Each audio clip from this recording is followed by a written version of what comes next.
La Sociedad Española de Radiodifusión presenta... Ser... ¡Viva la radio! Podcast. Siempre. Feliz año. Vamos a hacer perspectiva para el año 2025, porque lo que nos viene en el órgano más sensible del cuerpo, en el bolsillo, en la cartera, es mucho y muy importante. Así que vamos a seguir una larga tradición aquí en la SER, y es la de analizar perspectivas económicas para el año que entra, para 2025, en el que hay tres grandes placas tectónicas de la economía que se están moviendo. Hay una crisis política, Donald Trump, proteccionismo, aislacionismo. Hay una crisis climática que acabamos de pagar tan cerca como en Valencia, y hay una crisis tecnológica con inteligencia artificial que lo va a cambiar absolutamente todo. Así que con estas tres grandes placas vamos a sacar bola de cristal para 2025, vamos a analizar qué viene y cómo y cuánto vamos a pagarlo, con quienes nos suelen acompañar a estas citas, esta vez un año más. Responsable de análisis económico de BBVA Research, Rafael Domenech. ¿Qué tal? Bienvenido, feliz año. Feliz año y muchísimas gracias. Mónica Melle, profesora titular de Economía Financiera de la Universidad Complutense, miembro de Economistas frente a la Crisis. Feliz año, bienvenida también. Feliz año y un placer estar aquí de nuevo. A los dos les agradezco, primero, que se sometan a estas horas, estos días, a estas torturas. Y segundo, que nos guíen. Digo que hay tres grandes cuestiones, las vamos a ver enseguida, pero lo más urgente y lo que más nos preocupa a todos en este arranque de año, igual que al cierre del pasado, era esto, la crisis de la vivienda. Tengo un paro de 650 euros y mi casa cuesta 800 euros. He encontrado algo que está dentro de los límites que podemos con mi pareja, pero es que tienes que tener pareja para poder optar a una vivienda ahora un poco decente. O sea, nos estamos planteando comprar con ayuda extra que tenemos, obviamente, de nuestros Hemos padres. cerrado el año con los precios más calientes de los últimos 2 años y medio. Los precios siguen subiendo. En mi caso estoy en una situación privilegiada porque... Y eso está calentando otro mercado. El de quien no puede comprar se resigna al alquiler, y el alquiler está también al rojo vivo, especialmente en las grandes ciudades. Conocidos no se pueden pagar una vivienda. Muchas familias que tienen su casa le han subido el precio de alquiler y no pueden seguir allí y al final... Así que permítanme que este sea primer tema, primera urgencia, primera preocupación. ¿Qué nos espera en vivienda en 2025? El gobierno ha dicho, va a construir, va a generar una empresa pública de construcción y de gestión, y la pregunta es, ¿esto se arregla o no este año?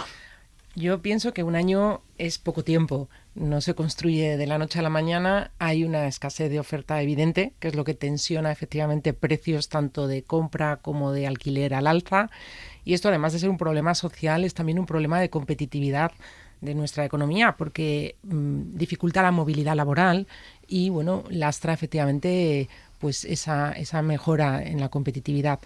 Yo creo que es una buena medida que el Estado intervenga.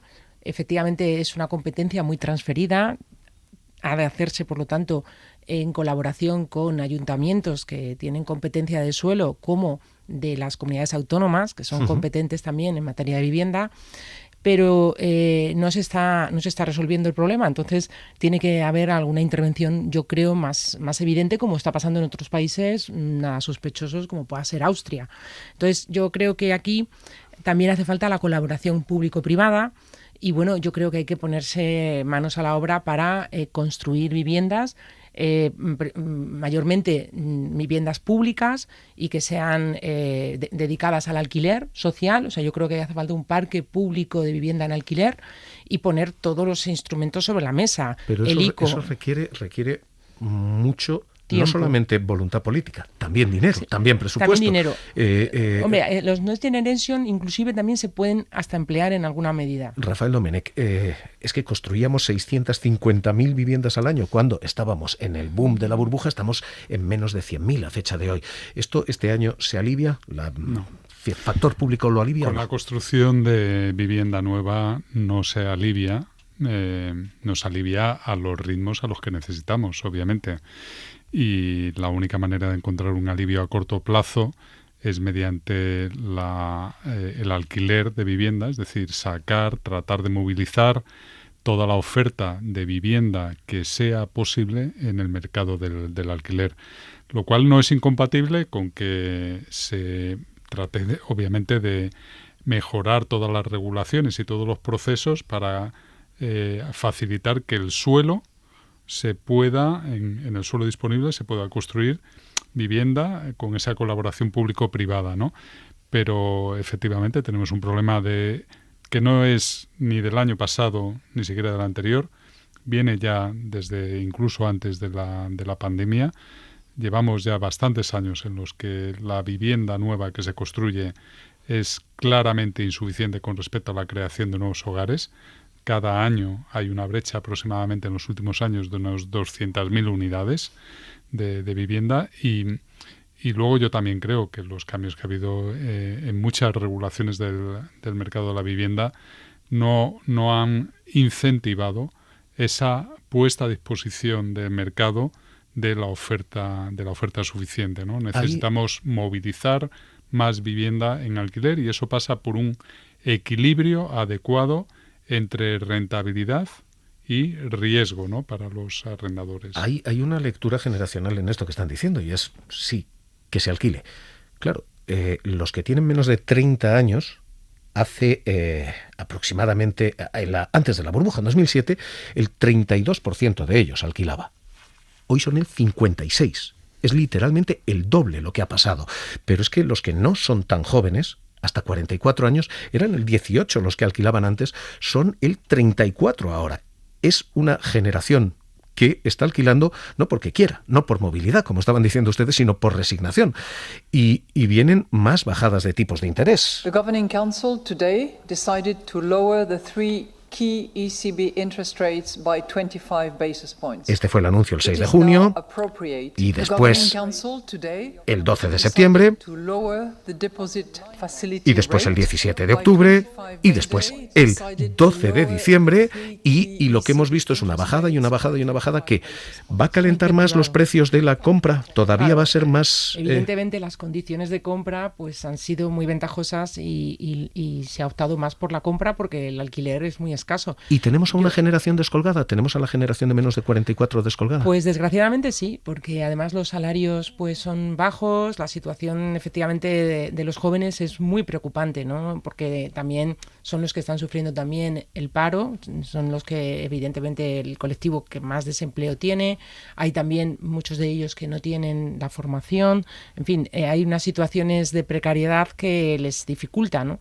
Yo creo que el alquiler es una buena opción, pero hace falta incentivar un parque público de alquiler con precios asequibles y incentivar también que esas casas vacías, que evidentemente están ahí, hay 4 millones de viviendas vacías en nuestro país, salgan al mercado de alquiler, ¿no? Uh-huh. Entonces ahí hay que ser valientes con incentivos fiscales también que promuevan que estas viviendas pues no estén vacías, porque no tiene ningún sentido que no se esté sufragando este derecho básico de la vivienda y que estén casas vacías, ¿no? Lo que pasa es que también aquí hay que ser realistas, ¿no? Es decir, tenemos grandes desequilibrios territoriales. Hay ciudades que son claramente las dinamizadoras de empleo, donde los jóvenes, y particularmente también hay que tener en cuenta que España se ha beneficiado durante los últimos años de un boom migratorio, ¿no?, que nos ha venido muy bien en términos de crecimiento, pero lógicamente también son personas que tienen sus necesidades de vivienda, ¿no? Y esto genera un desequilibrio entre a veces lo que denominamos la España vaciada, ¿no?, donde allí pues hay oferta y no hay demanda, frente a lo que ocurre en zonas muy dinámicas, ¿no?, que es donde más está creciendo la población, donde más se atrae muchas veces a esta población joven de la que habla Mónica, y que es donde tenemos ese desequilibrio entre una demanda creciente con una oferta que no ha crecido al mismo ritmo. O sea, vamos a tener dos Españas, una despoblada donde hay casas sin gente y otra demasiado poblada donde hay gente sin casas. Esto es básicamente lo que vamos a tener, es que ya lo tenemos. Lo tenemos. Hombre, en Madrid y en ciudades también hay casas vacías, también, ¿eh? O sea que, pero es verdad que hay unas desigualdades territoriales que son evidentes. Hay una cifra que es la que quienes nos están escuchando piensan, y es, oiga, ¿y el Euribor qué? ¿Dónde lo ven? Una cifra les pido. ¿Cómo cierra el Euribor 2025? Porque 2024 creíamos que iba a estar al 2,5%, y está ya por debajo del 2,5. ¿Cómo ven el Euribor al cierre de 2025? Bueno, pues si no ocurre ningún suceso imprevisto, lo normal es que, de no materializarse ningún riesgo que lleve a una situación de menor crecimiento, escuchando todos los asteriscos, escúchenlos. De menor crecimiento, claro, en Europa, ¿no? Que con todas las incertidumbres de las que luego vamos a hablar, ya podrían ocurrir. Lo normal es que el Euribor se sitúe ya en verano, estamos hablando de verano, en el entorno de un 2%. Sí, yo pienso que va a estar en ese entorno, porque efectivamente la situación alemana y la situación de Francia también es preocupante, y de toda la zona euro en definitiva. Por lo tanto, pues tienen que al menos situarse en ese entorno para incentivar este crecimiento que viene un poco lastrado. Y con una inflación que va lo normal es que vaya tendencialmente hacia el objetivo. Esto es lo, insisto, más urgente. Ya digo que en lo económico lo más importante es ese enorme asterisco que acaban de escuchar, el de si no se materializan nuevos riesgos, si la geoestrategia nos lo permite. Bueno, esta es la primera fuerza que va a mover la economía en 2025, esa geopolítica o llámenla Donald Trump. We can now officially project that Donald Trump will become the 47th president of the United States. He will be going back to the White House. Su victoria se anunciaba así.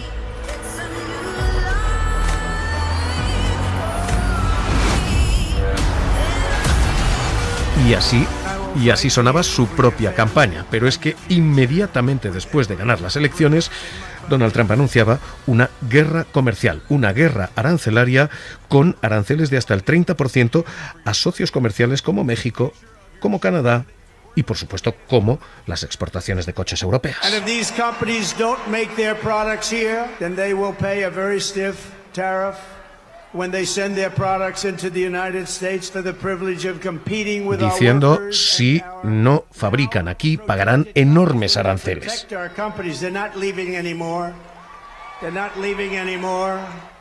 ¿Vamos a pagarlo? ¿Y cuánto vamos a pagarlo? ¿Quién va a pagarlo? Esto es aranceles, esto es coches, agricultura. ¿Qué impacto tiene en nosotros? Hombre, yo creo que España tiene menos problemas, porque las exportaciones extracomunitarias representan a Estados Unidos un 13% tan solo, y vamos a sufrir menos que otros países. Y yo también lo que veo de esto es que finalmente Europa, que sí que Alemania principalmente tiene más dificultades, se está poniendo las pilas, ¿no? Porque este acuerdo reciente Unión Europea-Mercosur es precisamente un poco respuesta a esta línea de Trump, ¿no? Y de pues ir buscando otras vías de efectivamente comercio, que es lo que yo creo que toca, ¿no? Pero, por ejemplo, nosotros en materia de nuestros productos, como pueda ser pues el aceite de oliva o productos que exportamos agrícolas, efectivamente, yo no veo ahí dificultades, porque también veo a Trump que anuncia esto, pero luego lo que quiere también es negociación. Es un elemento de inicio de una negociación que además la quiere hacer bilateral, ¿no? Uh-huh. Sí que es un grave riesgo para Europa de cara a su fragmentación, que en vez de ir unidos, pues empecemos cada uno a buscar qué hay de lo nuestro y a negociar, producto a producto y país a país, ¿no? Pero a España yo creo que no le viene del todo fatal, ¿no? Y luego, ya digo, a nivel europeo, pues hay muchas cuestiones que se están poniendo sobre la mesa, por no decir también una política de inversiones que se está pensando más seria en materias verde o digital, uh-huh, que yo creo que finalmente nos viene bien como acicate. Como decir, aquí hay que buscarse un poco la vida, ¿no? Rafael Domènech. A ver, yo el balance que hago es que esto en general es negativo, ¿vale? Con todas las cautelas, porque Trump, si hay algo que lo define, es la incertidumbre. No sabemos muy bien ni cómo ni cuándo va a aprobar las distintas políticas. Y segundo, porque muchos de los anuncios que ha hecho hasta ahora son contradictorios, ¿no? Pero no, son contradictorios porque al mismo tiempo que quiere o puso mucho énfasis durante su campaña en el problema de la inflación, algunas de sus políticas van a ser inflacionarias para el consumidor norteamericano, ¿no? Pero bueno, si a pesar de todas estas contradicciones tratáramos de sacar algún tipo de denominador común, ¿no? O de balance, diríamos que Trump significa más aranceles para Estados Unidos, bueno, de Estados Unidos al resto de países, significa que menos impuestos, posiblemente también con menos gasto público, y significa menos inmigración.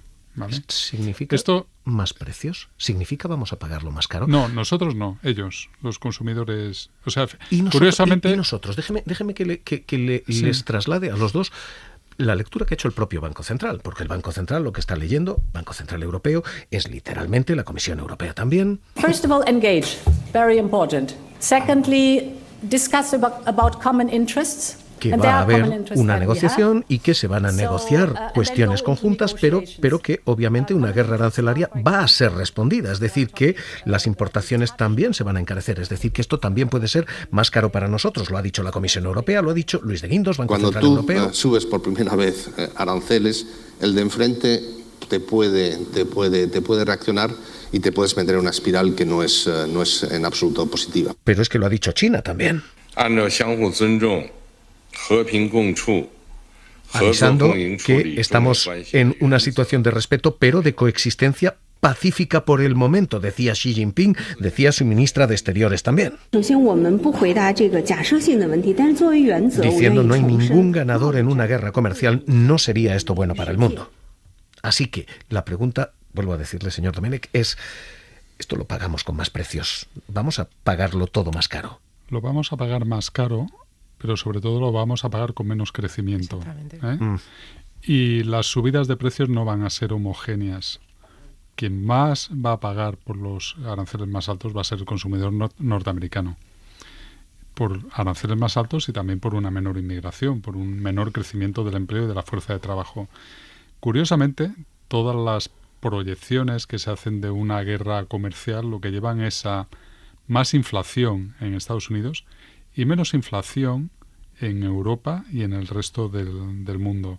Menos inflación, lo cual no significa que los precios no suban, sino que subirán con una tasa de crecimiento bastante inferior a la de Estados Unidos. Pero los dos dicen, vamos a una guerra que nos puede costar algo de crecimiento. Sí, el crecimiento según informes, una guerra comercial nos puede llevar a nivel mundial a un decrecimiento, a una disminución del PIB de 5 puntos, de un 5%. O sea que realmente es grave. Y yo lo que también considero es que Trump efectivamente es totalmente imprevisible y él, con su American First y con cuidar a su población norteamericana, tendrá también especial cuidado de que los precios no suban de manera vertiginosa. O sea, cuidar esa inflación, porque si no, realmente o sea, la población se va a sentir pues bastante defraudada y yo creo que él, por eso luego irá dependiendo, porque hay productos modulando. Efectivamente, si allí se fabrica y si allí puede conseguir esos productos a un precio adecuado, bien, pero si esto pues puede perjudicar porque se quedan sin ese producto, y estoy pensando en nuestro vino también. Y porque se quedan sin mano de obra también para y también, producir, pues al final, bueno, vamos a ver qué tipo de aranceles pone, porque... O sea, lo que no puedes poner es simultáneamente barreras a los productos, a los bienes, y barreras a las personas. Si pones tantas barreras, al final esto lo pagas en términos de crecimiento económico. O sea, Trump puede no poder permitirse algunas de las cosas o todas las cosas que está anunciando, o menos todas a la vez. Yo creo que yo estoy de acuerdo en que no. Aparte de que también, por ejemplo, en la propia ley que hay contra la inflación, la IRA, pues está generando pues inversiones en productos en tema energético, que está beneficiando a población con empleo y a empresas que son precisamente de estados republicanos. Entonces, y esto ya se está implementando. Entonces, claro, todo esto tiene que tener especial cuidado, ¿no? Esto es lo primero. Digo que hay 3 grandes placas tectónicas que se nos mueven este año, 3 fuerzas que van a modelar 2025. Esta es la primera. Ya saben lo bien que le sienta a la economía y a la política en general esto de la palabra incertidumbre. Bueno, pues si no hemos tenido suficiente con lo que viene Trump, y con lo que viene proteccionismo, y con lo que viene aislacionismo, preparémonos para la segunda fuerza, porque esa segunda fuerza... Mira. La puta madre. Es un calentamiento climático que acabamos de pagar con muchísimas vidas humanas. Es que no tenemos nada, es que la nave nuestra, con toda nuestra maquinaria, nuestras palas, nuestros vehículos, ha quedado destrozada. Y con mucho dinero. Bueno, mi suegro ha perdido el coche, mi suegro vive en la calle arriba, ha perdido el coche, pero bueno, lo material ya te digo, ahora es lo de menos. Conozco de mucha gente que ha perdido su casa, que ha perdido familiares, y ahí en la clínica pues la verdad que tuve bastante miedo, porque es un bajo y nos empezó a entrar un poco de agua, pero por suerte nada. Estamos limpiando las calles, limpiando las casas. Veo montañas de coches. Swiss Re ha hecho análisis y las cifras dan verdadero terror. Valencia es la segunda catástrofe climática más cara de la historia de la Unión Europea. Los costes van a superar en conjunto en todo el planeta los 135.000 millones de dólares. Es un 17% más que el año pasado solamente en costes de catástrofes climáticas. Esto sí lo pagamos. Empecemos por seguros. Esto nos va a costar. Claro que cuesta, obviamente. Es algo para lo cual tenemos que prepararnos. Desde hace ya bastante tiempo sabemos que se está produciendo un calentamiento global por causas humanas, como resultado de la quema de combustibles fósiles, y que este calentamiento global lo que produce es un clima, alteraciones climáticas con sucesos más extremos, con una probabilidad de realizar daños, ¿no?, a la sociedad, tanto en vidas humanas como la propia actividad económica, ¿no? Esto nos es algo estructural. Recesión. Tenemos una Unión Europea que está creciendo a nada. ¿Esto nos puede llevar a una recesión? No, a ver, porque yo creo que hay que distinguir entre lo que es la destrucción de la riqueza, de una parte de nuestra riqueza, de los efectos que esto pueda tener sobre la actividad económica, ¿no?, que son dos cosas totalmente distintas, ¿no? A muy corto plazo puede que esa destrucción, pues porque algunas infraestructuras quedan inoperativas, pueda restarte algo de crecimiento económico, pero la reconstrucción, ¿no?, volver a reconstruir todo el stock de viviendas, de empresas, de infraestructuras que se han destruido como consecuencia, en este caso, de la Dana, lo normal es que, lo hemos visto en otros sucesos anteriores, es que terminan a medio plazo generando crecimiento económico. Pero es un crecimiento económico que muy dañino, muy doloroso. Muy dañino, muy doloroso, porque es para reponer lo que hemos perdido, lo que teníamos. O sea, que no es, en ningún caso no es una buena noticia. Déjeme, Mónica Melle, que le haga la lectura micro. Porque esta es la macro. Significa que pólizas de seguro, por ejemplo, se nos van a encarecer, que subiendo costes al 17% para las aseguradoras, podemos esperar pólizas de seguro mucho más caras, que el consumidor lo va a pagar así. Los riesgos climáticos ya se están incorporando, no solo aseguradoras, también los bancos. Uh-huh. Y también inclusive para dar créditos hipotecarios se están incorporando riesgos de posibles inundaciones y cosas que hasta ahora pues no se tenían en cuenta. O sea, el riesgo medioambiental es una evidencia que estamos sufriendo y que afortunadamente en Europa estamos a la vanguardia, ¿eh? A pesar de esto que nos ha ocurrido en España y que la península ibérica es vulnerable, bueno, pues en descarbonización de nuestra economía vamos bastante avanzados y también tenemos pues los objetivos muy claros en Europa con el Pacto Verde, que ya lleva tiempo, y con los objetivos que se pretenden, pero efectivamente esto que me preguntabas concreto, sí, o sea, las primas se pueden ir incrementando y vamos a ser mucho más conscientes de este riesgo y lo tenemos que incorporar como una externalidad que tiene un precio y que tiene que... Yo creo que lo tenemos que incorporar por decirlo así, en nuestro presupuesto, ¿no?, a nivel privado, ¿no?, por supuesto los hogares, también las empresas a la hora de asegurarnos, pero también en fondos de contingencia a nivel de presupuestos públicos, ¿no? Es decir, no podemos... Habrá que reservar una partida para daños que seguro van a ocurrir. Sabemos, ¿no?, que esto va a venir ocurriendo con cierta periodicidad y que no podremos considerar que son emergencias que ocurren una vez cada X tiempo y que por lo tanto pues no hace falta computarlo en el déficit, ¿no? Y luego qué dura la economía que nos está dibujando Domènech, la de, bueno, hay actividad económica que repunta por esto y prepárense que hay que reservar un trozo de presupuesto para esto. Sí, y luego hay una cosa que yo veo distinta a la pandemia, ¿no? En lo que hablábamos de recuperación. En la pandemia no se destruyó tejido empresarial y fue muy inmediato la recuperación. Yo en esta parte, en esta cuestión de la Dana en Valencia, veo que va a ser más lenta la reconstrucción y más lento el volver a efectivamente generar crecimiento en esa zona. Me queda una tercera cuestión de las tres, ya digo, que van a dibujar las tres fuerzas que mueven 2025. Hemos visto, uno, guerra comercial o guerra arancelaria o al menos cierto proteccionismo. Uno, visto. Hemos visto dos, cambio climático y esta factura desde lo más alto hasta lo más bajo. Dos, visto.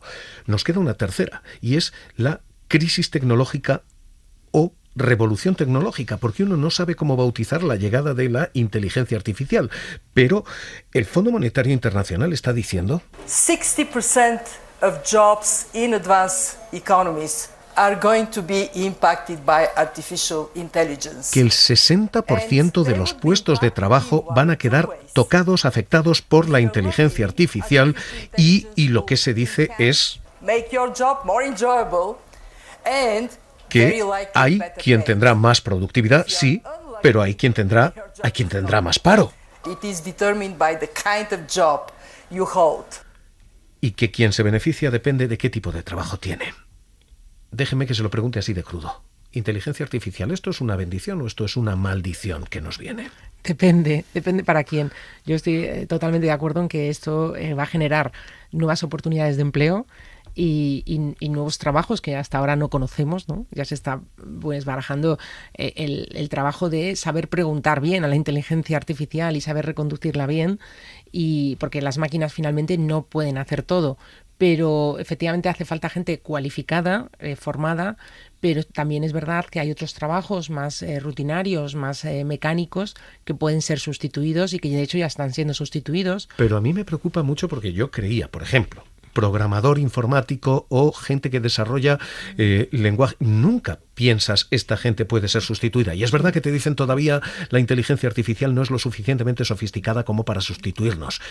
Pero están señalados ahí. Sí, porque finalmente es un trabajo rutinario. O sea, yo pienso que son los pero trabajos son creativos. De enorme valor añadido, ¿no? Pero son trabajos creativos, trabajos que requieren efectivamente al ser humano, ¿no? Uh-huh. Los que van a permanecer, ¿no? Pero hay otros trabajos que sí que pueden ser replicados por máquinas y por la inteligencia artificial. Domènech. Yo creo que podemos dar una respuesta con cierta certidumbre sobre lo que va a ocurrir a corto plazo, pero es muy difícil aventurar lo que va a ocurrir a largo plazo. Lo que pasa es que yo confío en que el largo plazo lo vamos a construir nosotros. O sea, somos nosotros los que vamos a diseñar cómo queremos utilizar esa inteligencia artificial a largo plazo y cómo queremos sacar provecho de ella. Yo estoy convencido que es una oportunidad, que no es una crisis, es una enorme oportunidad.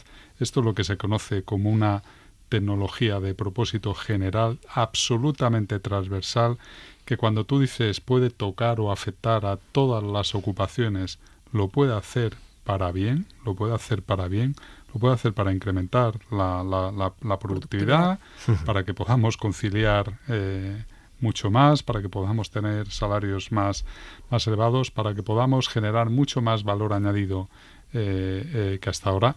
Todo depende de en qué dirección queramos utilizar esa inteligencia artificial. Si es para eso, para aumentar la productividad, o si es para sustituir trabajo. Hay muchas opciones, el abanico es enorme y va a depender de lo que nosotros elijamos. Hasta ahora lo que sabemos es que por el momento los efectos son buenos, son positivos, tanto en términos de productividad, de salario como de empleo. Nunca ha habido en el mundo tanto empleo como ahora. En casi todos los países tenemos la tasa de paro, y esto creo que es importante decirlo, tenemos la tasa de paro en prácticamente todos los países, prácticamente a mínimos históricos, ¿no? Y aquí se sentaba alguien que, Iñaki Gabilondo, decía algo que yo busco y quiero y sigo recordando. Y los pesimistas también se equivocan. Vamos a cerrar con una de casi conclusión de cifras. El salpicadero de la economía nos lo marcan 3 cosas. Cómo crecemos, cómo estamos de empleo, como decían ahora, y cómo vamos de inflación. De momento... In Spain, real GDP is projected to expand robustly at 3% this year. La Unión Europea dice España puede crecer hasta el 3%, la OCDE dice que podemos crecer al 3% en el año que acabamos de dejar atrás, 2,3% el que viene. El Fondo Monetario dice todavía vamos a crecer. Les pido cifras, les pido crecimiento, inflación, es decir, precios y empleo. ¿Cómo ven las 3 cosas? Crecimiento, inflación y empleo. Un crecimiento cercano al 2,5%. 2,5%, más optimista de lo que están diciendo los organismos internacionales. Sí. Domènech. Yo diría que la cifra que para mí resume el 2025 es el 2%, porque el crecimiento va a estar por encima del 2%, 2,3%, 2,4%. El empleo creciendo al 2% y la inflación ligeramente por debajo del 2%. O sea que lo que para mí define el 2025 es ese 2% por arriba en el caso del crecimiento, ligeramente por debajo en el caso de la inflación. La inflación yo también lo veo efectivamente ligeramente por debajo del 2%. Y el paro en nuestro país es que es un problema que tenemos muy estructural y yo pues ahí no me aventuro a decir que vamos a bajar de los 2 dígitos. No creo que bajemos del 10%. Que sepan que esto es lo que está escuchando ya y a quien le trasladamos ahora perspectivas y rechazo o concordia en lo que ustedes acaban de decir, que es el ministro de Economía, Rafael Domènech, responsable de análisis económico de BBVA Research, Mónica Melle, profesora titular de Economía Financiera en la Universidad Complutense, economistas frente a la crisis. Un placer, como cada año, haberles recibido aquí de nuevo. Feliz año y nuestros mejores deseos. Un placer y feliz año. Igualmente, muy feliz año. Pues ministro de Economía, Comercio y Empresa, Carlos Cuerpo, feliz año, ¿qué tal? Muy buenos días. Buenos días, igualmente, muchas gracias. Feliz aniversario, ¿no? Acaba de cumplir un año de ministro. Sí, justo un añito, que parece poco, pero a la vez también ha sido bastante intenso. Cansa. Permítame que le pregunte, estamos mirando 2025 por su previsión. Acaba de presentarla el Banco de España. Es más optimista Escrivá que Cuerpo. ¿Quién acierta? ¿Cuál va a ser la previsión de crecimiento para este año? Bueno, nosotros es verdad que hace también más tiempo que publicamos nuestras previsiones, las del Banco de España son más recientes, con lo cual tienen también más información sobre cómo ha ido evolucionando el crecimiento en este último trimestre. Y como bien sabe, pues el último trimestre del año es muy importante para las previsiones del año siguiente. Si se cumplen, de hecho, las previsiones de muchos institutos que hablan de un 0,7-0,8% de crecimiento en este último trimestre, lo que tendremos es unas cifras del 3,1, 3,2 de crecimiento para el 2024, pero ya de arranque para el 2025 1,2% de crecimiento, justo sin haber empezado ni siquiera el año, gracias a ese buen arrastre que llevamos del 2024, con lo cual entendemos que las previsiones para el 2025 van a ser también de un crecimiento fuerte y robusto. Ya veremos si es exactamente en línea o no con el 2024, pero muy por encima de ese 2%, que es la referencia que tenemos de medio plazo del crecimiento potencial de España. Déjeme que le pida números concretos. ¿Podemos cerrar el año en el 3,2, me acaba de decir? Bueno, yo creo que estamos entre el 3,1, 3,2. Veremos cómo se cierra finalmente el último trimestre, cuál es el impacto de la DANA, precisamente cómo se traslada la DANA al crecimiento del último trimestre, pero todos los analistas están en torno al 3,1, 3,2. Y podemos cerrar 2025 por encima del 2,4 que ustedes preveían, es decir, ustedes actualizarán y será más del 2,4. Yo creo que nuestra previsión para el 2025 ahora mismo es prudente, sí. ¿Demasiado prudente? ¿Va a ser más del 2,4? Bueno, yo creo que es prudente en cuanto a que cuando cerremos el año con esas buenas cifras de crecimiento del último trimestre, quedará patente que podremos estar por encima del 2,4. Nosotros lo actualizaremos a finales de enero, cuando tengamos ya por parte del Instituto Nacional de Estadística las cifras de crecimiento del conjunto de 2024. ¿Es un crecimiento dopado por el gasto público, dice el Partido Popular? Es un crecimiento, yo siempre le pongo el adjetivo de sostenible. Es sostenible porque es equilibrado, y para mí este punto de equilibrio es fundamental. Es equilibrado porque estamos consiguiendo cosas que antes no se conseguían, o por lo menos no se daban a la vez. Estamos creciendo mucho, estamos creando mucho empleo. Cuando digo creciendo mucho, además, si lo vemos en términos relativos con respecto a la eurozona o a Europa, se ve mucho mejor. De hecho, lo que espera la Comisión Europea es que España crezca al 3% este año y la eurozona al 0,8%. Y de ese 0,8% de la eurozona, el 40%, 3 décimas, son gracias al crecimiento de España. Es decir, que España está aportando el 40% de lo que crece Europa. Además, estamos creando empleos a la altura de Francia y Alemania juntos. Es decir, que hay un crecimiento fuerte y robusto en términos de empleo. ¿Todo eso es sostenible sin presupuestos del Estado a partir de ahora o va a haber presupuestos? Bueno, nosotros ya sabe que vamos a poner sobre la mesa un proyecto de presupuestos, lo ha anunciado el presidente del Gobierno y estamos, decía él el otro día y a mí me gustó el símil, sudando la camiseta o vamos a sudar la camiseta para alcanzar un acuerdo en materia de los presupuestos para el año 2025. ¿Pero tienen mayoría parlamentaria suficiente? ¿Tienen esos acuerdos o no? Bueno, vamos a negociar precisamente en base a nuestra propuesta para ser capaces de conseguir esa mayoría suficiente. Déjeme que se lo plantee de otra manera. Si no hay presupuestos, ¿acaba la legislatura? Bueno, hemos estado operando ya en el año 2024 en un contexto sin presupuestos y en este 2024 hemos llevado a cabo todos nuestros compromisos, incluyendo las inversiones que formaban parte del plan de recuperación. Hemos sido capaces de llevar a cabo todos estos compromisos también en un contexto de prórroga presupuestaria. Es muy importante aprobar unos presupuestos porque al final son la forma de plasmar en dinero, en partidas presupuestarias, esos grandes objetivos de política económica que tenemos y por eso el esfuerzo que vamos a poner para intentar acordarlo. Con esto vienen nuevos impuestos. Déjeme que le pregunte primero por uno. ¿El impuesto a las energéticas lo dan ustedes por perdido? ¿Ese impuesto decae?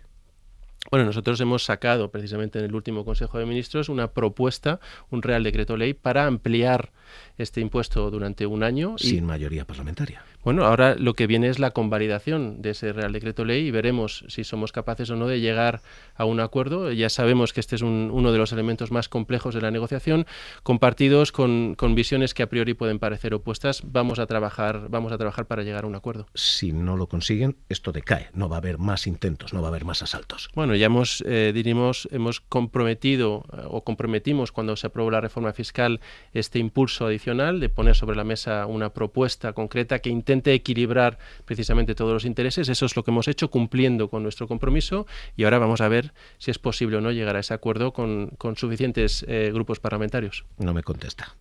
Si no lo sacan adelante, esto se cae. Bueno, yo creo que ya hemos hecho ese esfuerzo, hemos cumplido con nuestro compromiso.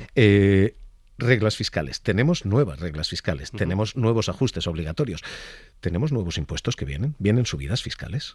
Bueno, nosotros acordamos precisamente en otra negociación muy compleja una reforma fiscal hace apenas unas semanas y esta reforma fiscal incluía precisamente los compromisos necesarios para cumplir con los objetivos que tenemos en el nuevo marco de reglas fiscales europeas.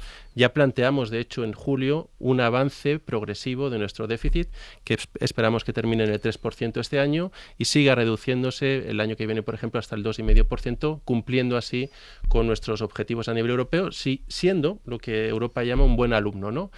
Sin déficit excesivo y sin desequilibrios macro. Y ese es el punto hacia adelante. Pero eso, el reducir ese desequilibrio, ¿pasa por aumentar la presión fiscal? ¿Pasa por aumentar impuestos? Bueno, pasa por cumplir con el acuerdo que ya llegamos en materia de impuestos, de reforma del sistema fiscal, donde había, si no recuerdo mal, una cuantificación. De hecho, forma parte incluso de nuestros compromisos en el plan de recuperación, ¿no? Esa cuantificación de esas 3 décimas adicionales de ingresos con respecto al PIB que obtendremos gracias a esta reforma fiscal. Ministro, las cifras son buenas. Los datos son buenos.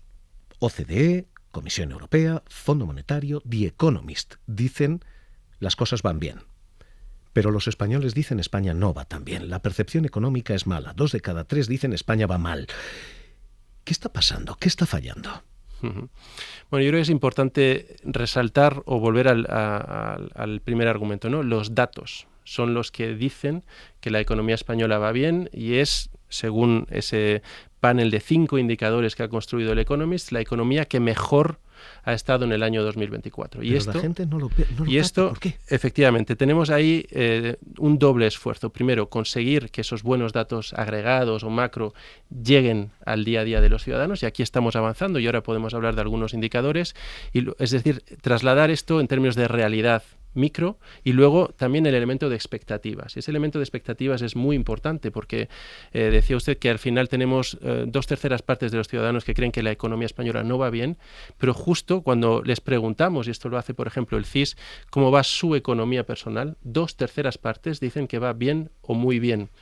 Aquí hay una ligera disonancia, ¿no?, entre cómo yo valoro mi economía o cómo valoro mi situación personal. No es una ligera, es una terrible. Donde... En fin, pero ¿y por qué? ¿Por qué está pasando esto? ¿Qué están ustedes haciendo mal? ¿Por qué no cala esta percepción? Bueno, de nuevo, yo creo que hay un elemento relacionado con la formación de expectativas que tiene que ver también con la transmisión de las noticias y con la transmisión de la narrativa, ¿no? Que seamos capaces de hacer que este impulso, que estas buenas noticias, que estos buenos datos le lleguen a los ciudadanos en su día a día, que ellos sean conscientes y sientan también un punto de orgullo en cómo se está comportando la economía española, y más teniendo en cuenta, como decíamos antes, que lo estamos haciendo en un contexto donde se está desacelerando la economía de nuestros principales socios.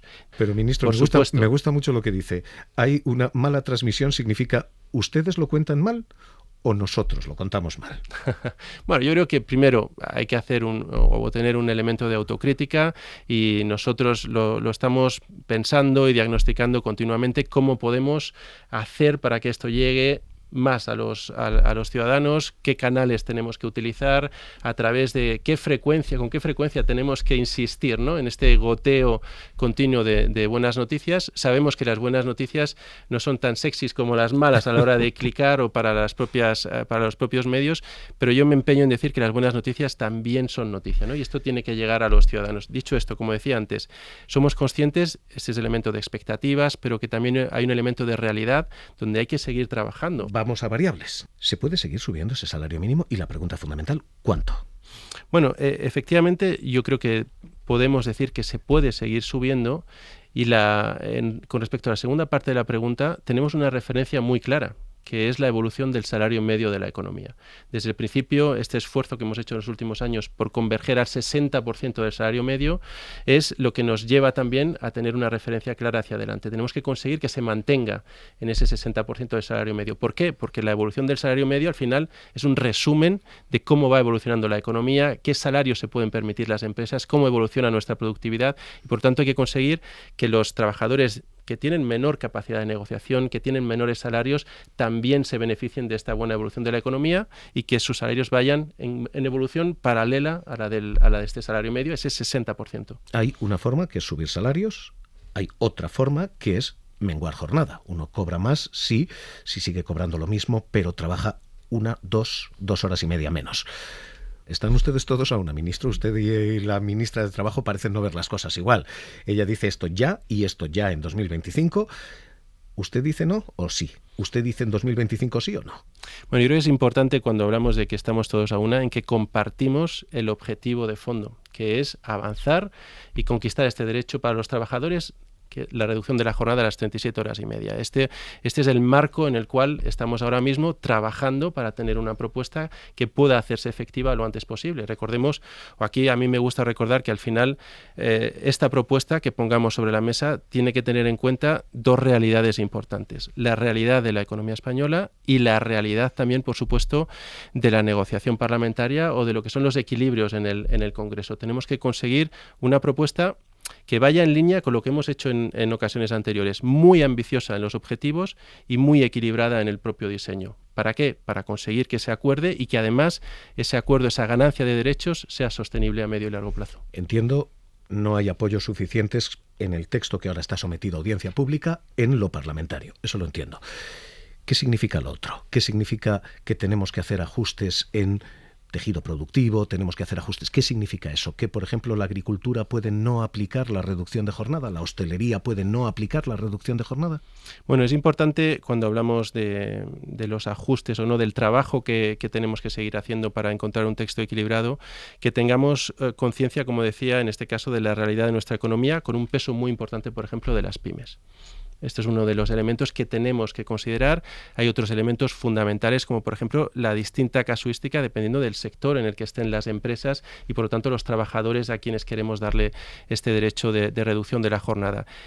Hay que tener, y esto en aquellos sitios donde se ha conseguido esta reducción de la jornada, es un ejemplo claro. Hay que tener un plan de acompañamiento para las empresas, para que sean capaces precisamente de digerir este cambio y de hacerlo de forma sostenida. Este plan de acompañamiento tiene muchas vertientes, entre otras ayudarles, por ejemplo, a subir su productividad, para que puedan dedicar horas que antes eran improductivas a horas, pues entre otras tareas productivas, pero también a ir reduciendo poco a poco la jornada laboral. Y yo creo que es un ámbito donde todos estamos de acuerdo en el fondo, queremos avanzar, queremos dar respuesta a esta demanda social y queremos hacerlo de forma sostenida. Si le entiendo, podemos tener 37 horas y media a lo largo de 2025, pero con excepciones en sectores y con programas públicos de, dice usted, acompañamiento. Por ejemplo, gasto, subvención tecnológica. ¿Esto es en lo que estamos trabajando? Bueno, teniendo efectivamente una propuesta aterrizada a la realidad de los distintos sectores. Sabemos que el promedio ahora mismo de la jornada está en 38,3 horas. Pero la realidad de los trabajadores, dependiendo del sector en el que estén, es muy distinta. Esto es simplemente un promedio. Tenemos que conseguir que todos bajen por debajo de esas 37 horas y media. Y en ese sentido, pues por supuesto, esta propuesta tiene que tener ese punto de diferenciación, de caracterización específica de la realidad de las empresas, porque tenemos un sector productivo muy variado y muy heterogéneo. Uh-huh. Pero al fin y al cabo de lo que se trata, es de conseguir este derecho para los trabajadores y hacerlo de forma que sea sostenido y duradero. Hemos visto crecimiento, hemos visto fiscalidad y lo que viene. Hemos visto jornada laboral y salarios. Déjeme que le pregunte por las dos cosas que preocupan fundamentalmente a quien nos esté escuchando en este 1 de enero. Primera, la inflación, los precios y la cesta de la compra. ¿A ustedes les preocupa que Trump y su guerra comercial ahora mismo puedan suponer otro encarecimiento, otra vez, otra explosión de precios?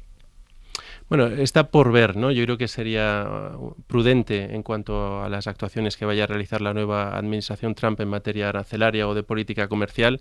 Y aquí siempre me gusta señalar que desde Europa, desde la Unión Europea y en particular desde España, tenemos que tener una visión de modernización de nuestra industria, una visión de nuestra política también comercial que sea propia y que sea independiente de lo que esté sucediendo en otros países como puede ser Estados Unidos o China o de quien gobierne en cada momento, ¿no? Nosotros tenemos que tener una hoja de ruta clara y ahí, por ejemplo, estos informes Draghi o Letta nos dan algunas recomendaciones, algunas orientaciones que yo creo que es importante empezar a seguir ya. Pero ustedes han conseguido atraer inversión china, KTL es uno de los grandísimos ejemplos. Esto nos coloca en el lado malo de esta historia. ¿Temen ustedes que Estados Unidos, que impone aranceles, por ejemplo, a los vehículos europeos, aranceles de hasta el 60%, puedan dañar a la industria automovilística española? Bueno, nosotros tenemos que ser conscientes de que estamos en una situación geopolítica que no es la de hace 20 años. Europa siempre se ha beneficiado de un marco multilateral abierto, de un comercio internacional basado en reglas, y en ese sentido tenemos que aspirar precisamente a que Europa pueda seguir compitiendo en un marco abierto, pero tenemos que hacerlo no siendo ingenuos, siendo totalmente realistas o aterrizando esa realidad del marco geopolítico tan complejo que tenemos y protegiendo nuestras industrias y particularmente nuestras industrias estratégicas como es la industria del automóvil, haciendo que nuestras empresas compitan en condiciones de igualdad con las empresas que quieran venir a proveer de esos productos en Europa, como ya estamos haciendo, por ejemplo, en el caso del vehículo eléctrico con los vehículos eléctricos que proceden de China. ¿Podemos imponer aranceles a Estados Unidos si Estados Unidos impone aranceles a Europa? Bueno, evidentemente eso es parte de los recursos que tiene Europa, pero yo creo que como punto de partida tenemos que ser conscientes de que entrar en una guerra comercial o en una subida de aranceles o medidas proteccionistas no va a beneficiar a nadie. Y ese punto de partida es el que nos debe llevar a mantener una visión pues constructiva, proactiva, de profundizar, si es que es posible, nuestras relaciones con áreas comerciales tan importantes como Estados Unidos o, por ejemplo, Mercosur, como acabamos de hacer. Y en tema cesta de la compra, quien nos esté escuchando hoy, lo peor ha pasado ya. En tema inflación, Bueno, aquí yo me remito a los expertos en materia de precios, como son los bancos centrales, y en este caso tanto el Banco de España como el Banco Central Europeo, que lo que anticipan es que los precios, pues ese crecimiento de precios va a ir hacia su objetivo, que es el 2%. De hecho, ya estamos en el entorno de ese 2% y recordemos que venimos de crecimientos de precios por encima del 10%, y en algunos productos muy por encima del 10%, ¿no? Productos tan esenciales para nosotros como el aceite de oliva, por ejemplo, y estamos en una situación mucho más favorable. Los precios están en torno al crecimiento, en torno a ese 2%, con, en este caso, el aceite de oliva cayendo. No solo que esté creciendo poco, no, es que el precio del aceite de oliva está cayendo y está ayudando a recuperar poder adquisitivo a nuestras familias. Tiene esta evolución de los precios favorable dos consecuencias positivas. La primera, como estamos diciendo, que alivia el bolsillo, que alivia la situación financiera de nuestras familias, simplemente porque el acceso a nuestra cesta de la compra es más asequible. Pero tiene otra consecuencia muy positiva, y es que está permitiendo que el Banco Central Europeo baje los tipos de interés. Y por lo tanto, los ciudadanos que tienen una hipoteca, por ejemplo, a tipo variable, y que le toque actualizarla ahora con respecto al año pasado, tendrán ahorros anuales por encima de los 1.100 euros. Claro, y esto, de nuevo, es otro impulso, otra ventaja de ese control de precios. Esto me lleva a la segunda cosa. Digo que para cada solución que tienen ustedes, nosotros tenemos un problema. Bajan los tipos de interés y de repente mucha más gente pide hipoteca, y de repente un mercado como el de la vivienda se calienta todavía más. Estamos en niveles de precio y transacciones de 2007-2008, es decir, de plena burbuja inmobiliaria. ¿Se va a enfriar esto, ministro, o la vivienda va a seguir siendo el problema de 2025? Bueno, para nosotros, y esto lo ha dicho el propio presidente del Gobierno y por supuesto la ministra de Vivienda, la vivienda es el gran reto de legislatura. Tenemos que conseguir que haya un acceso asequible a la vivienda para todos los segmentos de población, en particular para los jóvenes, pero no solo para los jóvenes. Y esto, evidentemente, yo creo que todo el mundo es consciente de que no hay una bala de plata, no hay una única medida que ayude a que este problema se solucione en el medio plazo. Aquí lo que tenemos es que actuar con todas las medidas que estamos haciendo ahora mismo, que tienen que ver no solo con alivio para los hogares, sino también con ese reflote de lo que es el parque público de vivienda en alquiler. Y esta es una de las medidas más importantes, porque hemos perdido no solo un elemento de inversión en vivienda pública, sino que ha desaparecido el stock de vivienda pública que ahora necesitamos, ¿no?, para proveer de estas viviendas en condiciones asequibles a los hogares. Pero el consumo de cemento está cayendo, la construcción no va más, la construcción no está yendo al más que necesitamos. Seguimos teniendo un problema en 2025. Aquí, de nuevo, yo creo que es importante, y hacía referencia usted a la crisis financiera, dos elementos. Primero, que el punto de partida, estamos ahora con respecto al sector de la construcción, un sector de la construcción que está en torno al 6% del PIB. Llegó a estar en el 12-13% del PIB en el pico, ¿no?, de la burbuja financiera. Es decir, que hay espacio todavía para que este sector crezca, que este sector invierta y que este sector genere también aún más empleo. Y esto es importante. Nuestro punto de partida no tiene nada que ver con cómo estamos en 2007-2008. Tenemos espacio para avanzar en ese sentido. Otro punto de partida que es también mucho más favorable es la situación financiera de hogares y empresas en general. Estamos ahora mismo, después de casi una década de reducción de deuda de los hogares y de las empresas, con unas ratios de deuda de ambos que están en torno a los 2000, el año 2000, el año 2001, es decir, mucho más desapalancados, ¿no?, de lo que estaban en el año 2007-2008. Por lo tanto, yo creo que aquí es importante, de nuevo, ahondar en las medidas que necesitamos, y una de ellas es esa creación de la sociedad pública para la vivienda en alquiler, en este caso, donde queremos concentrar todos los activos que tiene el Estado, incluyendo los de Sareb, para promover, tanto en el corto como en el medio plazo, ese parque de vivienda pública en España. Ministro, si nos está escuchando alguien, una tan breve como que nos vamos de tiempo, que invadimos el año. Si usted tuviera que recomendar, ¿tipo fijo o tipo variable ahora? Bueno, yo esto siempre lo que intento es no dar consejos en materia de inversión ni de compra a los ciudadanos, porque siempre yo creo que es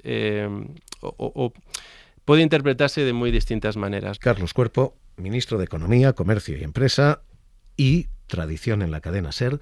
Gracias por esta primera entrevista del año. Feliz año, ministro, le esperamos. Un abrazo, muchas gracias. Para no perderte ningún episodio, síguenos en la aplicación o la web de la SER, Podium Podcast o tu plataforma de audio favorita.